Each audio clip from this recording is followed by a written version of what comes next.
So coming to a few questions, I'd like to share, Maharashtra has always been the largest economy in India at a state level. And under your leadership, the state appears set to become the first 1 trillion state. And being a Maharashtrian and being in India, I definitely am proud of it. How do you envisage Maharashtra achieves this? And what are the 2 or 3 policy initiatives you believe investors should watch? At the very outset, I must thank you for that great introduction. And I know that you have always been a great ambassador of Maharashtra and Maharashtra's economic policies. So thank you very much. And I think you're right that we aspire to become the first $1 trillion subnational economy.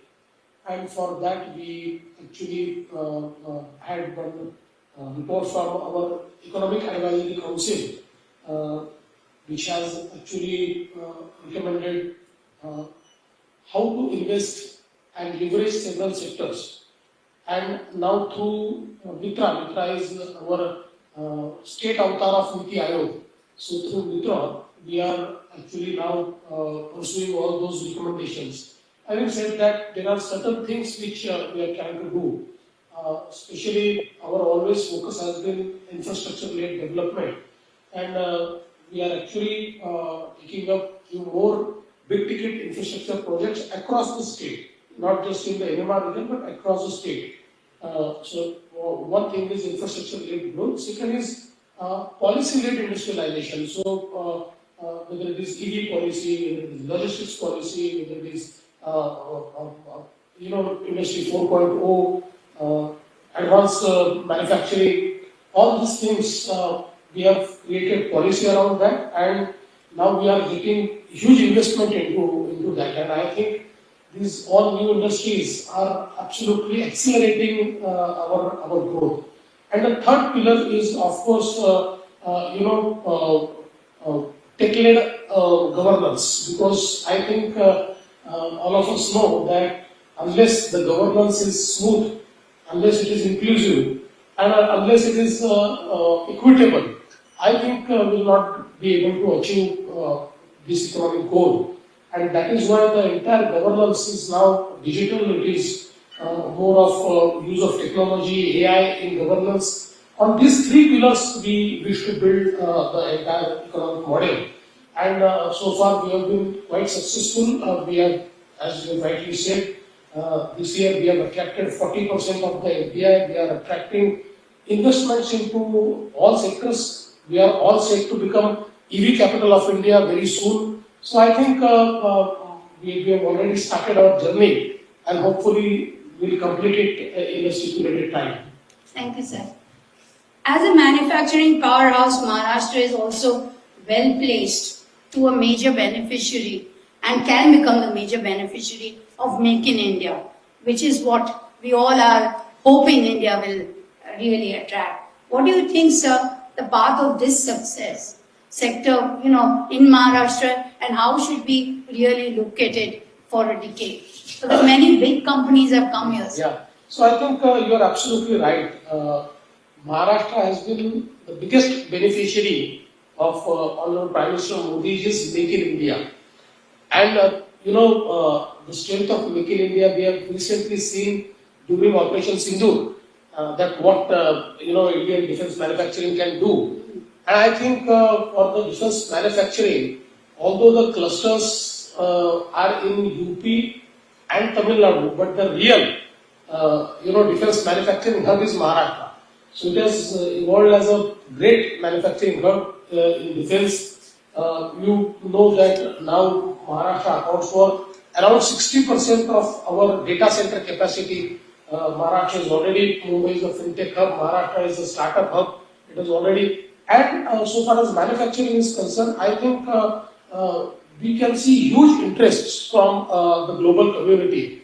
And now that people are looking at second option to create,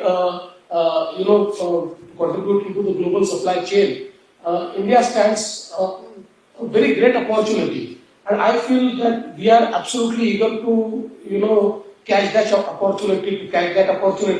And I can sense, because every day I actually interact with somebody from the manufacturing sector, and that somebody is who's who wants to locate into India, who wants to locate into the state of Maharashtra. You know, when I went to Davos, Davos also, we created a new record in the history of Davos. We attracted, investment of 16 lakh crores, and more than half of it is in manufacturing. So I think manufacturing is something which is absolutely a focus, and Make in India has actually benefited us a lot. No, and I do remember that people could not have time in Davos to get into meeting your stalls. That was absolute. And that too in the cold they were waiting. So, having the third Mumbai initiative aims to develop a new business district 3 times the size of current Mumbai. What is the vision behind this project, and do you think it will complement the urban centers? Absolutely. See, if you look at the growth of Mumbai has always been the financial capital, it has been commercial capital, it has been entertainment capital, it has been fintech capital. Having said that, Mumbai lost a little on IT revolution because of lack of infrastructure, because of lack of affordable infrastructure. And I think that is why in 2014 when I took over, we started building new infrastructure. And Mumbai being a coastal city, you see there are limitations of expansion. I mean, you can vertically go up, but still there are a lot of challenges. So what we thought is that we need to create another Mumbai. So one new Mumbai is there, but ultimately you have to create another Mumbai, not new Mumbai. And how to do that? So we joined Mumbai to the new Mumbai by Atal Setu. It is a 22-kilometer sea bridge, and the entire hinterland become extension of Mumbai. Because now you know that you can reach there in 20 minutes. And once our new connector, which is an underground connector between Eastern Freeway and Chowpatty, is built, then it will be lesser time. So that becomes extension, and then we also started building our new airport in that area. Our airport is almost complete. We'll be opening it in August. So that has actually opened up a huge area between Atal Setu and this new airport. And then in 2016, we thought that it's an area where we can create a 3 times bigger Mumbai. We can create new, business districts, new CBDs in this area. So we have already started doing that. Now our first integrated development plan is out. Our second integrated development plan is in last phase, and mostly we are developing it as a thematic city. So we are actually building a Edu city there. Now this Edu city will have 10 foreign universities, and it will be an area where 100,000 students will be there, will study, and all these 10 universities will be world's top ranked universities. So 5 of them we are giving LOI on 14. So it's at this close. We are also creating a sports city, we are creating a medicity, we are creating a knowledge city, we are creating an innovation city. So all type of the new industry, the new business, everything, everything into innovation, everything will be there. So this entire new city, we call it third Mumbai, because Mumbai, new Mumbai, this will be third Mumbai. And I think it's doing great, because I could see large interest. Today people come to me and they say that we want to invest in this new Mumbai, so can you give us 1,000 acre? So I said, in Mumbai, 1,000 acre is unheard of, but yes. I say, yes, I can give you, don't worry. I have enough space now. So I have extended Mumbai. And having said that, I must tell you that now we are also planning the 4th Mumbai. And this 4th Mumbai will be near the Vibrant Port. So at the Vadhavan port, I actually requested our Honorable Prime Minister that since we are building a new port and we are reclaiming, let's also build an airport there. So he has agreed to build the third airport. I've already, the Government of Maharashtra has started all the survey of that airport, and we will be building the third airport. Now, just look at the ecosystem which has been created.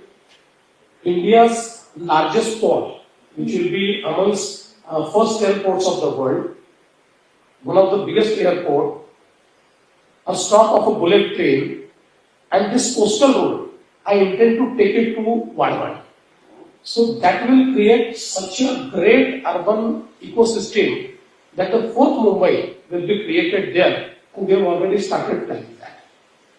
Great, sir. So all of us can dream of bigger homes. Yeah, absolutely, absolutely. And also this third Mumbai looks like a third eye. Yeah, it is a third eye. So what is your blueprint for strengthening tier 2 and tier 3 cities given the immense pressure on tier 1 cities? Yeah, absolutely. I mean, see, if you have to strengthen the tier 2 and tier 3 cities, they have to be economic hubs. You have to create economic ecosystem around that, and that's what we started planning. So today, if you look at Chhatrapati Sambhajinagar, Chhatrapati Sambhajinagar is our new industrial magnet. In fact, it is becoming the EV capital. Now, who's who into EV has invested in Chhatrapati Sambhajinagar. And, that is creating a great economic ecosystem in Chhatrapati Sambhajinagar. Gadchiroli is our new steel city, which we are creating. I mean, the next steel city of India will be Gadchiroli. Already, the investments worth 1 lakh crore have come into Gadchiroli. Nagpur is one more city where huge investments are coming. We are developing Nagpur. In the same way, we are developing Nashik. We are developing Dhule. I think now we are trying to decentralize our, industrial outreach, because if you look at Maharashtra, historically Mumbai, MMR region and Pune have benefited due to the port-led development. Yeah. But now since we have integrated our entire port, airport and all the ecosystem together, this port-led development can be extended to other parts, and that is what is creating new ecosystem. Now, if you see that, let's say a city like Nagpur, it has all 6 major players in IT, and they are actually having big centers there. Now, we wish to capture this GCC revolution, and we feel that not just Mumbai and Pune, but few tier 2 cities can also, be focus of this GCC revolution. So I think on one hand we are creating an economic structure there.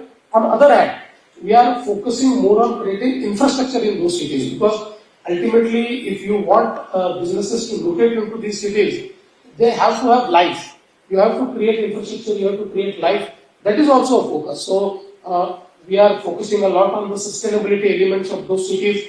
They should be clean. They should have a good water supply, they should have good roads, they should have places of entertainment. All this is a matter of focus. Thank you, sir. In fact, I must say some of these cities have been pushed very aggressively to corporates by Mr. Kausto. He doesn't leave us, Yeah. Sir, investment in Maharashtra has been on the rise, as you just been mentioning. How do you see our state changing, in a decade? What would you like the state to be, looking like? And what kind of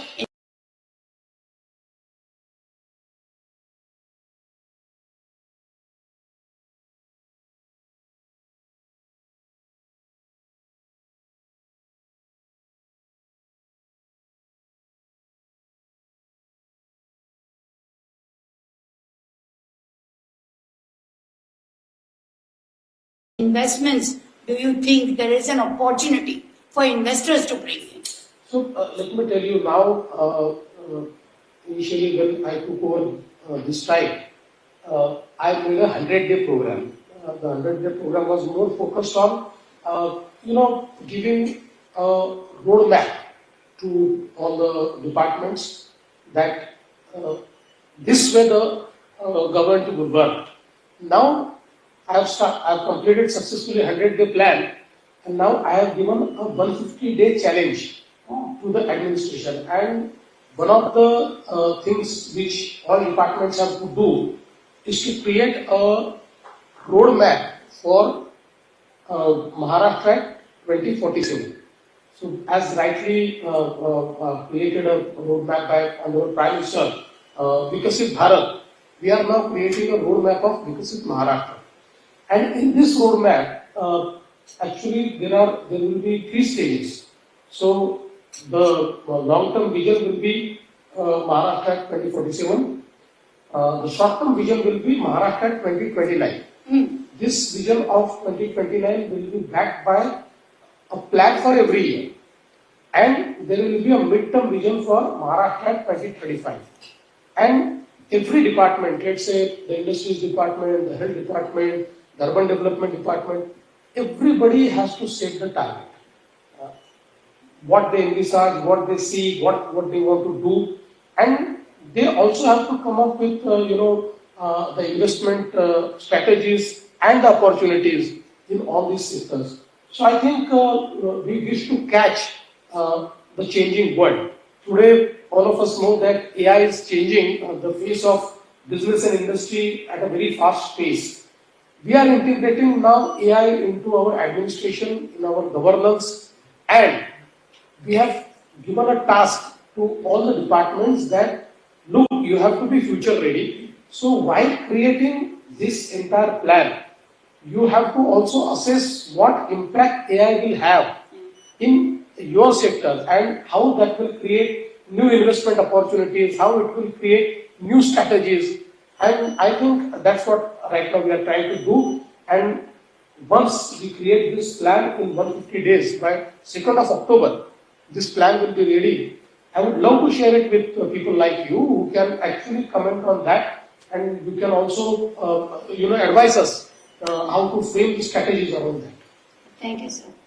In fact, what we really also was wondering, sir, now safety, governance, all of that, is important in the public delivery system. And one thing, at least as a woman, I feel very safe in Mumbai or in Maharashtra versus say, I won't want to say, but I wouldn't want to go and work in the capital.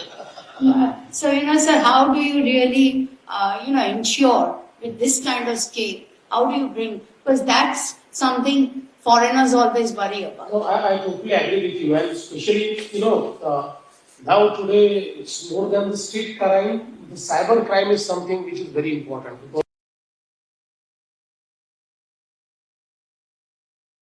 That's right. The way we are digitizing, the way we are using technology, I think at the same speed, these digital and cyber criminals, they are also advancing and upping their technologies. So I must tell you that we have created a cyber security center in Mumbai.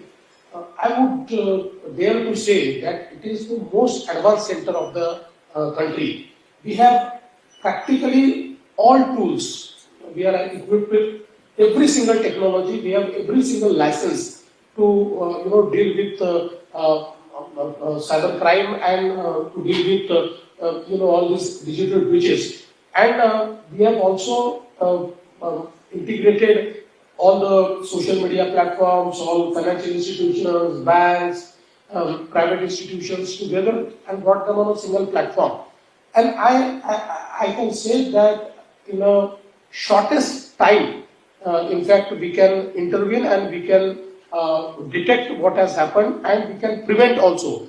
And we have also capability of, doing several audits of the security of the private entities as well.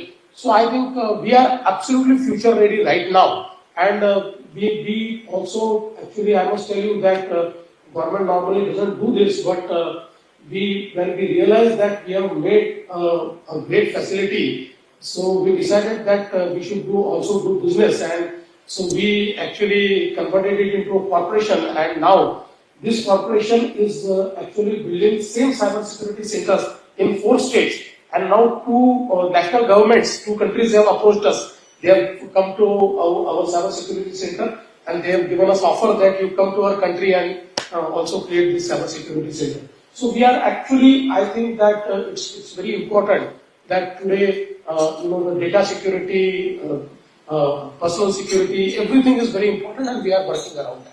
No, sir, that is really incredible. The whole capital markets trade Yes. in Maharashtra. Absolutely. Maharashtra's policy framework to attract FDI investments, sir, we have done it subsequently well. What can India learn from this?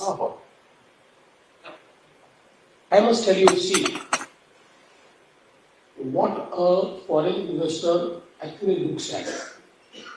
He looks at a stable government. They look at a stable policy.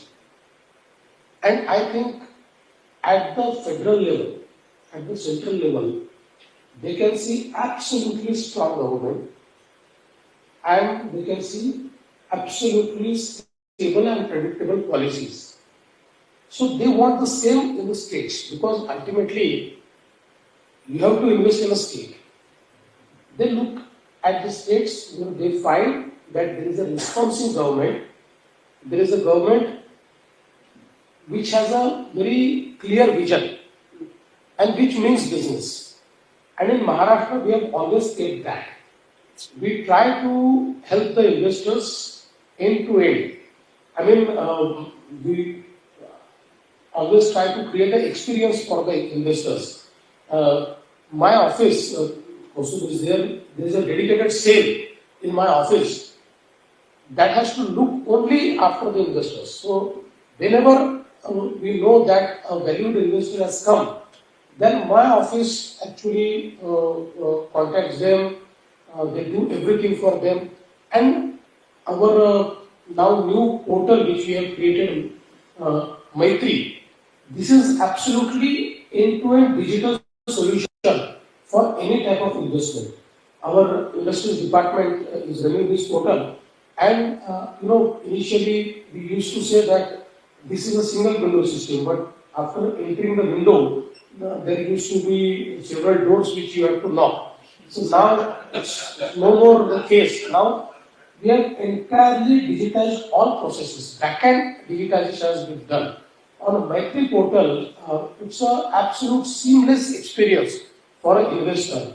And third thing is that, ultimately, today businesses are, there are different type of businesses, and everybody needs something special, or everybody needs, a tailor-made type of solution. And for that, we have been relentlessly working. So, our entire team from MIDC and our team from Industries Department, they sit with every single investor, we talk with them, we offer them, we tweak our policies for them, for good, not for everybody, but for good. If we feel that now they are adding value and we need to tweak our policies, we are ready to do that. And that is why I think the huge investors' interest has developed in Maharashtra. Also, you see, we have one of the biggest pool of land. It's a big land bank which we have in Maharashtra and in all parts of Maharashtra. That also helps us, so we are able to offer the land. I must tell you that in January in Davos we signed MOUs worth 16 lakh crore. 50% MOUs are already in total motion. Actually, 100% MOUs are in motion, but 50% MOUs are in the stage where they've already started investing. So I think it is this speed which actually creates confidence in the investors. No, that's true. Sir, if you are okay, then I'll ask a couple of questions. Not a problem. Thank you, sir. Any questions?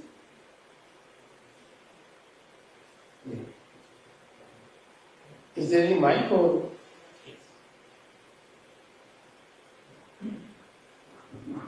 Thank Thank you for your time, sir. So, with the bullet train coming, Gujarat will be now soon be accessible from Mumbai as well. Is it going to be a challenge? I mean, it will be good for the country, but will Mumbai face a bigger challenge once that's out? It won't, because I'll just tell you one example, that when a diamond boost was created in Surat, there was a lot of buzz that the business from Mumbai will shift to Surat, and Surat has always been a diamond capital and things like that. So I respect Surat, but nothing happened. In fact, if you go to diamond boost, so the prices in the diamond boost, if you want to buy something there, that has increased by 40% in last 2 years. So that's not going to happen. You see, India is such a market that we have to work with synergies. Now nobody is taking each other's businesses. We are not competing with each other. We are running together for India. So yes, there is a fair competition between us because each one of us want to excel. I want to tell everybody that I am better than Gujarat, I am better than Karnataka, I am better than Tamil Nadu. That is there. But having said that, no way that such connectivity will take away any business. You see, now if you look at the gift city, which is one of the best city which is created in Gujarat, but still you are getting all the big people in fintech in BKC. They are coming to BKC. They are investing big time in BKC. I mean, we are selling BKC plots at all-time high prices. I mean, unheard of prices. We are selling the BKC, land. So I don't see any challenge. Any other question? Sir, very happy to have you here. Thank you for sparing your time and giving your perspective. We look forward to many more interactions. Thank you, Kapu. It's always a pleasure to interact with you. Thank you.